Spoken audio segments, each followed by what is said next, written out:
ci nekk sa tur ak sa sant au nom du collectif des présidents d'ASC de la Médina donc ñoo ñëwoon tey di waxtaan ak yéen ànd ak tout le collectif des présidents d'ASC donc xam nañ ni dinañ leen jox ku ci nekk mu présenté wu. Asalaamaaleykum waa Médina, le quartier qui nous a vu naître tous maa ngi nuyu ñëpp ku ci nekk ci turam ak santam. Bon tey nag il fallait ñu def sortie bi pour leeral opinion par rapport à notre position du dëgg président Jeannot. Donc maa ngi jox kàddu gi Jeannot Bokandé, président Gibraltar Centenaire. Le Jeannot Bokandé, président Centenaire Gibraltar, bokk ci collectif 11 ASC yi nekk Médina. Donc ñëwoon tey rek di waxtaan ak bëggoon waxtaan ak population Médina, population monde bi, parce que Médina moom ay waxam du yem ci Médina. Donc pour indi quelques clarifications par rapport ak objectifu collectif bi, lan moo tax ñu créer collectif bi, bëgg ci traiter waale tam quelques points. Donc ñu ànd fii ak suñu ay collègues yi fi nekk tey bëggoon waxtaan ak yéen par rapport ak quelques points. Donc je pense que dañuy def benn tour de table rek ku nekk présenté wu balaa ñuy dugg ci sujet bi. Asalaamaaleykum, man la Pape Sakho, représentant président ASC Guy Salam. Comme ni ko gars yi waxee rek wax ci waxu lu ñu woote fii tey pour wax ci terrain Jaraaf bi moo doon woote fii tey ñu président d'ASC yi voilà. Asalaamaaleykum waa Médina, asalaamaaleykum sama gars yi. Bon maa ngi ziar ñëpp, man la Mame Baytir Mbengue, président ASC Déggo. Bon tey dañ ñëwoon pour waxtaan ak waa Médina pour suñu collectif bi, collectif des présidents, pour wax ak waa Médina ci wàllu terrain bi quoi. Waaw merci beaucoup. Asalaamaaleykum waa Médina, man la El Hadj Malick Sène, secrétaire général ASC Damels, teewal fi président ASC Damels. Oui, salaamaaleykum, man la Ablaye Mbaye, président ASC Santhiaba. Maa ngi leen nuyu di leen ziar yéen ñëpp. Il y a 3 présidents qui manquent, hein, mais leur absence est excusée parce que jot nañu am nañ seen accord de principe. Donc ma joxat kàddu gi le président d'honneur monsieur Mactar Sylla, comme ça mu ubbi débat bi. Asalaamaaleykum, maa ngi jéem a tënk déclaration bi ñu def ci olof. Ñun président yu fukki ASC mu Médina ak benn fukki ASC ak benn Médina ñoo yàgg di daje di waxtaan suñu biir pour dàq lépp looy xiiroo ak ŋaayoo, lépp loo xam ne dafay indi gàkk-gàkk ci deru Médina. ñu ne Médina quartier bu mag la bu am tur, am na yoo xam ne mérité wu ko. Loolu moo tax bi coow su terrain Jaraaf bi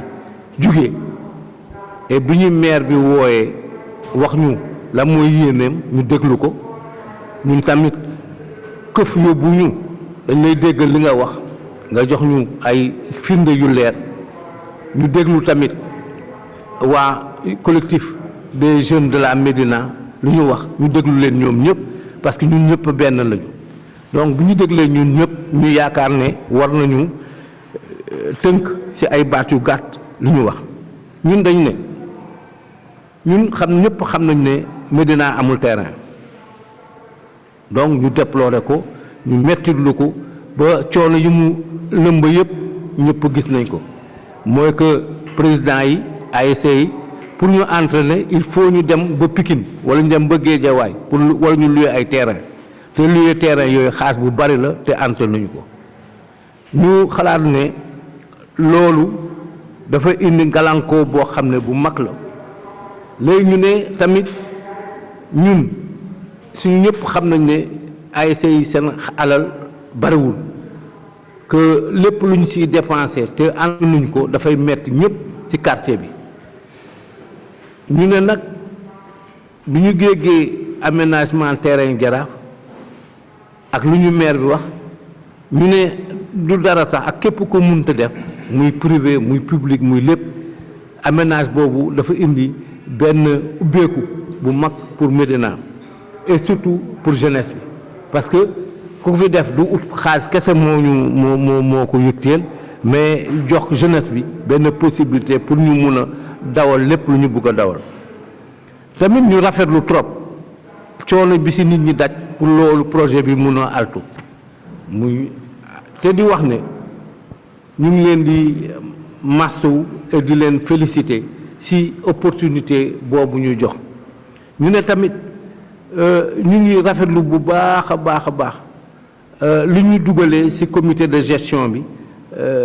boo xam ne mu lépp lu ci nar a am ëllëg ñooñu ñoo koy waxtaan ba juboo ci pour exploiter kii bi. ne nag loolu dinañ indil benn bouffée d'oxygène boo xam ne dinañ permettre ñu dem mën a développer yeneen activité ñu ngi rafetlu et di adhérer tamit ne projet bi baax na trop mais tamit lu ko gën a baax mooy que ñun ASC yi ñu bokk ci ñu koy doxal te loolu am nañ ko ci comité de gestion bi boo xam ne dina am 4 membres des ASC ñooy représenter les 11 ASC ñu koy rafetlu trop te ñuy ñaan ñooñu ñu fay représenter ñooñu ñu farlu ba xam ne lépp lu ci war ci comité de gestion bi pour intérêt ASC yi ñu taxaw ci seen tànk muy ñaar ñu gën a farlu muy ñaata la ñuy fay tarif yi ñi deuxièmement mooy que nan la ñu mun a accéder à ci terrain bi donc ñaar ñooñu ay waxtaan la nan la ci mun a jotee nan la ñu mun a ñaata la ñu war a fay ñu waxtaan ci bu juboo ba xam ne loolu du ASC yi ak jeunesse bi ñëpp dañ ci gis seen bopp tamit ñu ngi jaaxle tuuti ne bon lépp loo xam ne dañ koy poser pour retarder projet bi baaxul pour ñun baaxul pour keneen baaxul pour jeunesse bi donc loolu ñu ngi ci xaw a am ay jaaxle te di ko wax ne loolu daal dañ ko war a éviter li des ñu ne lépp loo xam ne nit a nga koy dox wala ñu quartier bokk ko jàmm moo ci gën te jàmm boobu nag fan lañ ko mën a juwee mooy que ci waxtaan bu yaatu pour gis ay solution yoo xam ne dina permettre ñu projet bi mun a ci lu dëgg nekk durabilité xaw ma lu ñu koy waxee ci kii muy luy wéy donc lépp loo xam ne dafay wéyloo projet bi ci waxtaan mun nañ ko ci jëlee que jàmm dellusiwaat te loolu la ñuy ñaan que population médinoise bi nekk benn mu am tamit lu mu tuddee synergie entre les acteurs boo xam ne lépp mun na dox ci jàmm loolu mooy suñu appel noonoowuñu kenn faraluñu kenn toppatoowuñu kenn dañuy lépp lu ñuy wax di ko def de gisuñu ci suñu bopp li ñu ci gis mooy intérêt jeunesse médinoise ñun amul kenn ku toog ci table na négocier ak promoteur amul kenn ku toog ci table bi gisante maire bi lii di am ñun dañu ay utilisateur de cette infrastructure la loolu rek la ñu yemuñu ci dara dugguñu ci politique dugguñu ci ay clan xamuñu loolu donc loolu dama bëggoon mu leer nañ que ñun dañu bootoo ñëpp ni ñu bootoo suñu ASC yi weccoowuñu ko dara nag suñu ASC yi weccoowuñu ko dara te tamit duñ ko jaayee pour dara loolu dama bëgg mu leer ci nang du leeree nag lépp lu ñu am dañ koy waxtaan bu juboo rek wasalaam merci. asalaamaaleykum man la Paco Jackson Thiam nit moom da ngay présenté wu même suñ la xamee ndax ñi lay seetaan rek man la Paco Jackson Thiam président ASC Jàppo bu Médina déglu nañu président d'honneur li mu wax te j'estime que li mu wax ñun ñoo ko réunion tënk ko lu dëkk notifié ko ci këyit mais nag dafa am leen benn paramètre bu ndaw boo nga xam ne nañ ko ci dugal mooy ni que ñun on est des présidents d'ASC légitimement élus légalistes dans l'âme donc politique wuñu ñun li ñu ñor mooy intérêt jeunesse médinoise waa Médina mën a gis seen bopp ci terrain bi daf ñu arrangé dañ ko soxla donc ñu ngi déglu seeni question su ngeen amee ay question ñun xeexuñu xuloowuñu ŋaayoowuñu li ñu fi tax a toog mooy ni que dañ ñoo fal suñu falu woon duñ fi toog te ASC yi nag ñoo nekk au cœur de la Médina du dëkk parce que mooy pencu Médina donc j'estime que ñun suñu toogee war nañu toog suñu waxee war nañu wax parce que on est des acteurs de premier plan parce que tey mënoo wax Médina nga génn ci Santhiaba wala Djeko wala Koussoum wala Damels wala Ndiathiar xam nga wala Diapo c'est nous dans nous léegi nag man li ma gis man sama gisu bopp man personnellement mooy ni que waxtaan ba juboo moo fi mën a am leneen mënu fi am wasalaam. waaw xam nga dama ni la wax dafa dégg-dégg dafa baax dama ni la ñun réunion nañu te bi ñuy réunion président yooyu ngay wax fekkee woon nañu du dëgg suñu amee empêchement nag di takk kiiwam jaam ak pexem ni nga ko waxee yàlla ak dogalam comprendre am nañu empêchement mais dañ leen koy nangul mais ñoom lépp lu ñu wax engagé ne leen lépp lu ñu wax fii non président kenn du fi daw ñëpp la engagé ñun ñi fi nekk ak ñi fi nekkul non nit ñi déjà il faudrait ngeen xam benn affaire terrain Jaraaf bi ko maire di def projet bi partenariat public privé bi maire di woote fii à la Médina devant la mairie man la woon maire Chibi maître El Hadj Diouf man dama d'accord woon musuma dellu ginnaaw ni que projet bi daf ñuy arrangé ñu xeex ko ak sous-préfet bi ba projet bi voit le jour ñu dem ba benn moment ñu def collectif bi ñu def collectif mbas mi moo taxoon sax ñu def collectif bi ñu ko defee dañ ne woon il est temps ñu jël ay politique ay intérêt partisan teg ko nële ñu fexe ba ñu waa Médina xeexee mbas mi président yëpp impliqué wu du dëkk yëpp impliqué wu ñu xeex mbas mi dafa fi dégâts à la Médina comme ni mu defee ci yeneen gox yi ay dégâts ñu jàppale mais ci xeex bi xeex boobu jeexee après te coowu terrain amul woon terrain bi commencé woon nañ ko mu nekk di ko liggéey ba ñu jékki-jékki benn jour ba ñu vers la finition ñuy wax terrain bi am na ay problème du dëgg mais attends ñun signé wuñu kayit ñun ñu fi toog nii ñun maire daf ñu woo pour jàppale ñu par rapport ak projet bi wax ñu daf ñu subventionné terrain bi war na baax ci jeunesse su Médina mais ñoo ànd ci mais man sama équipe li may daj man xam naa ko kenn fekkuma ci dañ ma dénk ASC et je ferai le maximum pour que sama ASC nekk au top niveau ay jours da nga koy dem jëndi duñ la ko subventionné mais tey suñu joxee terrain boo nga xam ni saa waay man damay dem Dakar Sacré-Cœur di organiser ay match di fay 60 000 parfois 75 000 benn une heure et quart mais tey su ma amee sama ASC fii ma am ko fii mais man moo ma gënal tey su waa Damel suñu bëgg a jouer Diapo seen jour entraînement jouer Diapo su waa Centenaire Gibraltar bëgg a jouer Ngaraaf mais jouer Ngaraaf mais terrain bi saa waaye ngir yàlla rasul buñ fi indi ay problème di jël ay affaire di wax yu amul sens amul bopp gis nga on est dans un monde qui évolue foo demee Almadi terrain partenariat public privé mi ngi foofu nga dem nu mu tudd soo demee sax Bambilor am na fa ay ñoom Madi Touré ngi nii defar seen ay terrain am ay financement dem am ay centre de football mais ñun aussi nous aspirons à ça bëgg nañ aussi tey Centenaire Gibraltar mën na génne ay futur Sadio Mané ay futur El Hadj Diouf Santhiaba pareil Médina a toujours été un fief de footballeur mais léegi lan lañ bëgg ñu arrêté projet bi mais man duma ci nangu dañu waxante dëgg parce que projet bi daf ma arrangé man léegi nag lenn moo am ñu waxtaan ba ñëpp retrouver wu ci projet bi man nag je parle au nom de l'ASC Diapo avant may engagé keneen mais li ñu tënku ñun président ASC te on est légaliste on est légitimement élu xam nga donc ñun dañu am droit ni que terrain bi dañ ko soxla suñu soxla la non perso booy def seen collectif ñoom ñun bëggoon nañu parce que booy bëggoon nañ man booy seet si nañ ma ne dañ bëgg ñu waxtaan ma leen bien sûr on est de la Médina ñun ñëpp ñoo bokk ndey ñoo bokk baay waxtaan ba jubóo rek même guerre mondiale ci table de négociation la terminé comment tey Sénégal barki démb Ndiaye amoon na ay émeutes yu garaaw fan la mujjee sëñ Mountakha def na ci ndox mu sedd guy donc dañuy waxtaan. ñu xam ni ñun si li ñuy yëngu peut-être comme ni ko président Paco waxee problème terrain bi daf ñu si fekk si mais d'origine li taxoon ñu defar collectif des présidents yi dafa fekk ñu dëkk maintenant ñu bokk benn jeunesse boo xam ne ñun ñoo koy gérer ba pare di jànkanloo ay problèmes yoo xam ne ñun ñëpp on le vit au jour le jour donc ñu bëggoon boole doole yi rek pour mën a nekk benn pour mën a xeex pour mën a défendre suñu ay intérêt par rapport ak compétition yi par rapport ak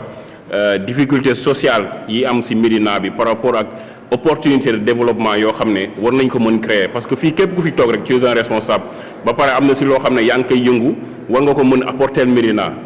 donc képp ku ci nekk am na ay partenaires ak ay connexions yoo xam ne ñun war nañu ci mën jug suñu bopp sans que ñu xaar qui que ce soit intervenir ku ñu ci fekk tam baax na donc terrain bi ñun lu ñuy wax c'est clair et simple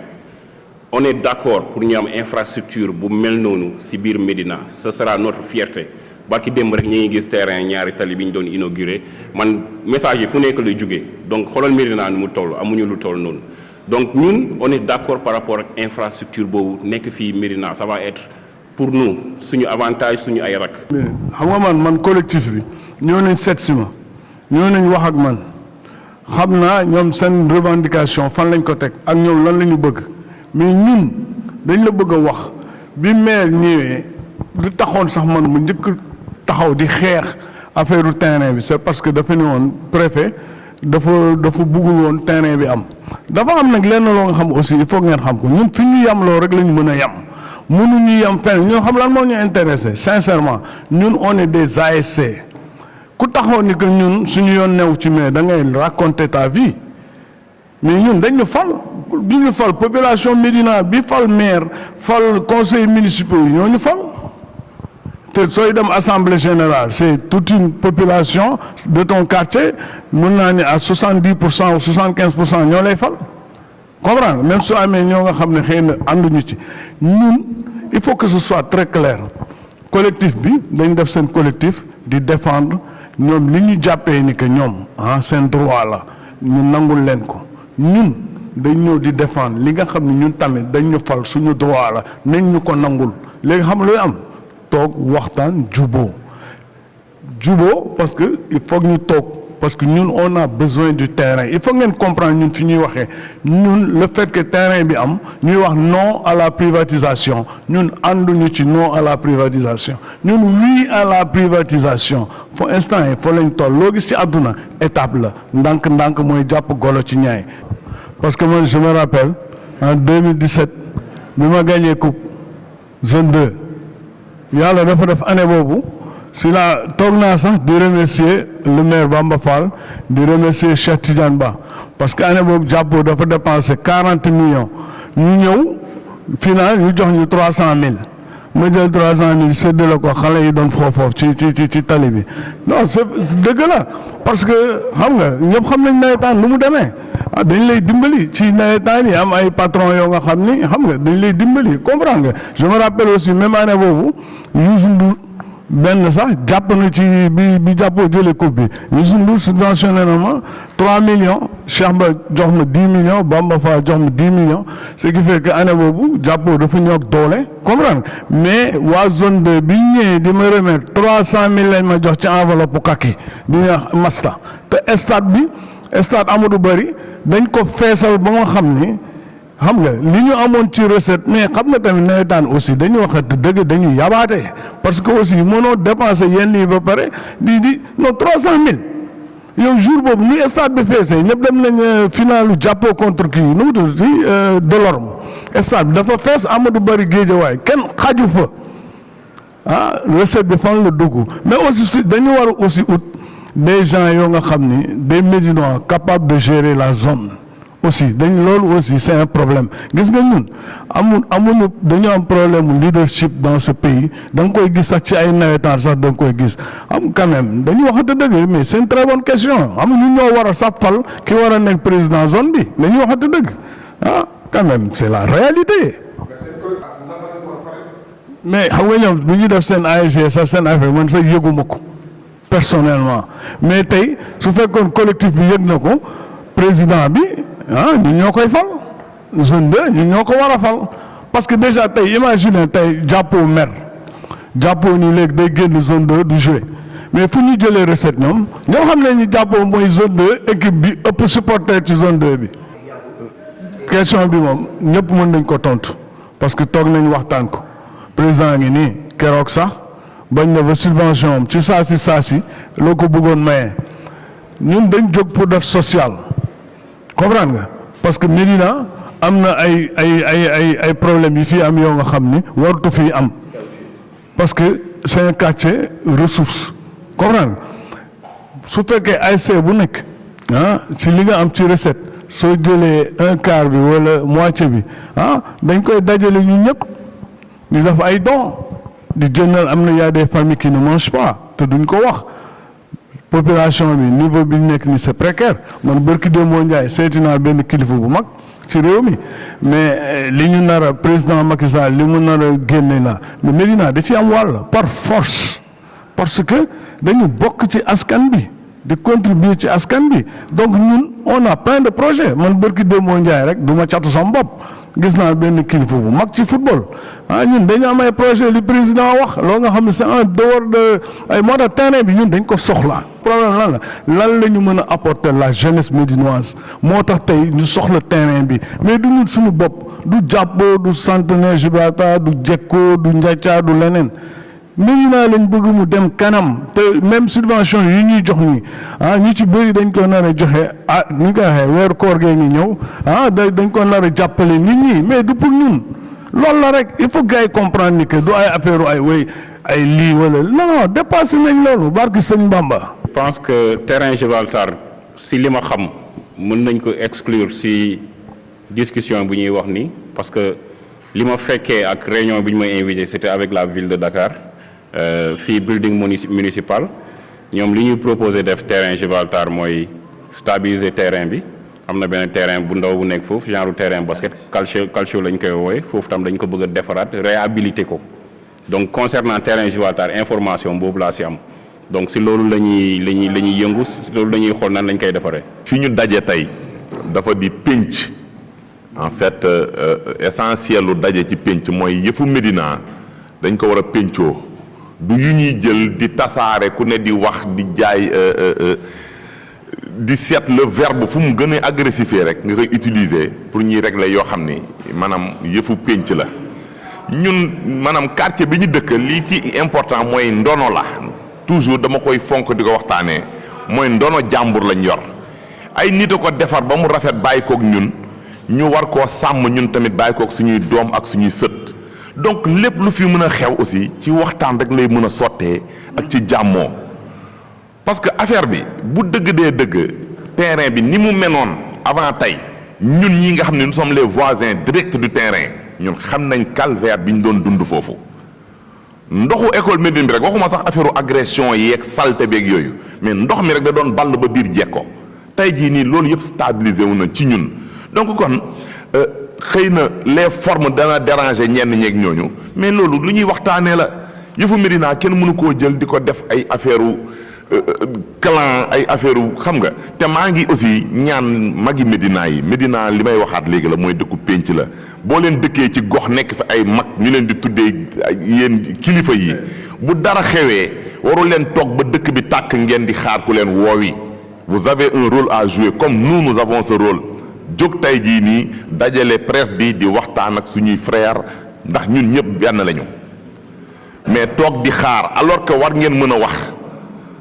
waxu leen ba Médina tàkk ngeen di soog a jóg je crois que ni loolu dañ koy déplorer et je crois que trop tard vaut mieux que jamais. ñu ngi leen di gërëm di leen ziar di leen sant di leen remercier.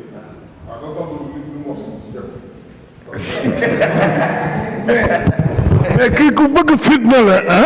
non. léegi ñu changé léegi dootuñu daal di si léegi jàppoo jekko ay doomu ndey lañu.